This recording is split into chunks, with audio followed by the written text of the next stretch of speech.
As you can see, this is some sort of a coat. It's popularly worn by shepherds who go into the cold mountains of the Caucasus. It's, of course, popular in Georgia, in Armenia, Azerbaijan, North Caucasus peoples, of course, carry this armor. And it's also part of the national dress of many peoples of the Caucasus. It was both worn by the lower class and the nobility, a part of common life for all Caucasian peoples and our neighbors. It was used by the traveler to keep warm, dry, and as a tent to sleep in. Shepherds to this day still use them. Basically, Nabadi is just a very thick felt coat. They spread a heavy load of wool, then press it using hot soapy water to open up wool fibers and press it multiple times until it becomes so rigid it can stand on its own. The final product is about 2.5 kilograms or even more. In principle, modern day, it's of course used as clothing and protective gear from wind and cold.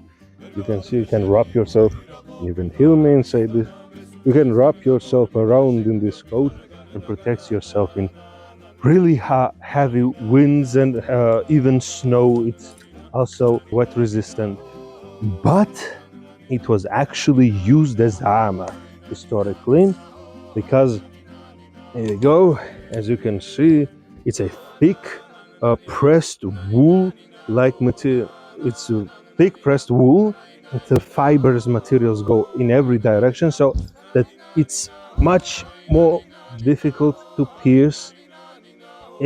I'm having I had a real struggle trying to pierce it, but of course you can, and you could make it thicker if you're trying to use it as armor. This is of course just for showing off.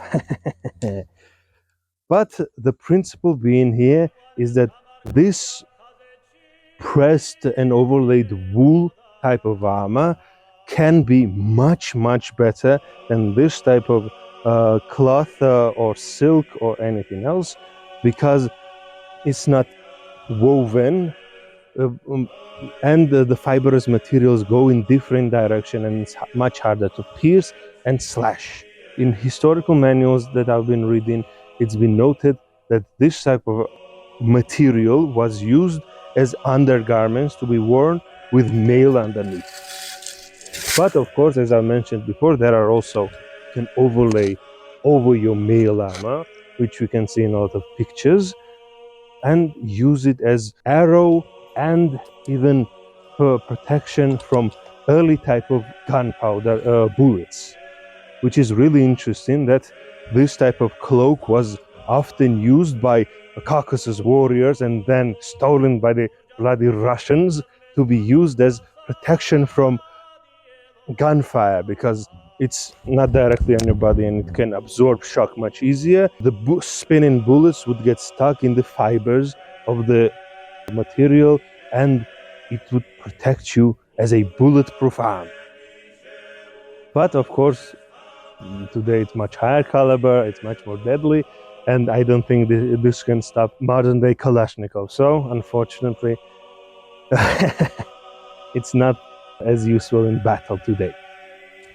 All right, we've talked about the Caucasian version of padded armor. Let's go into mentioning different other cultures, because as I'm trying to promote on this channel, for example, in Africa, they had quilted armor, like rug-like materials that was woven much thicker and much heavier. It's basically heavy rug armor that would protect you from arrows and spears and other types of armor much better than European gambeson, I would say. In Ghanem, Bornu Empire and other African nations, this type of heavy padded armor existed for a very long time. It was seemingly used on its own or with some additional metal protection. It was quite cumbersome but very stylish, being highly decorated. They were much like European gambesons but with thicker padding as it was the main protective force, usually padded with cotton and with a wool cloth covering. This is also pretty similar to Aztec Ichkahuipili padded jacket. Connection there is not a coincidence. Both Central Africa and Central America are on equator line, and the heat makes it difficult to wear metal armor as it absorbs heat to dangerous levels. A thick cotton coat is better to wear than burning metal on your skin, and if metal was used, it was usually covered up with cloth. A similar problem was felt over in Middle East, South Asia, and East Asia. Going into Asia, I would also love to mention my favorite discovery while trying to research for this video is the Indian coat of 1,000 nails, which is padded armor made from either silk or velvet or some type of expensive high thread count material overlaid multiple layers of it like gambeson, but in difference to regular European gambeson, it was riveted with thousands and thousands of nails. This is a beautiful style of high status, high fashion armor. The amount of labor it must have taken is immense, just for the silk or velvet. Many layers of expensive fabric, and then carefully sewn and riveted with thousands of individual brass rivets. Some even had extra protective plates, or 4 mirror breastplates sewn on. Something like 1/4 plate, maybe? As in Africa and Americas on the equatorial line, India is also very hot and humid. But if anyone knows South Asian history, they love to go to war. Their metalwork is quite famous, so you couldn't say they used padded armor out of lack of resources. This is peak craftsmanship. It is a luxury item worth more than some full metal armor. Basically, riveted leather armor didn't exist historically, but riveted cloth armor was 100% historical.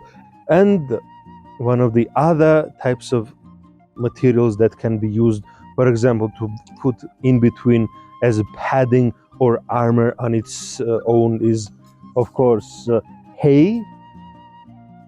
And even, for example, my latest hyperfixation for no reason at all, there we go, is rope armor. I basically made this hat just because I saw some art depictions of soldiers wearing this type of woven hat. There have been historical examples of rope-like or grass-like materials being used as armor.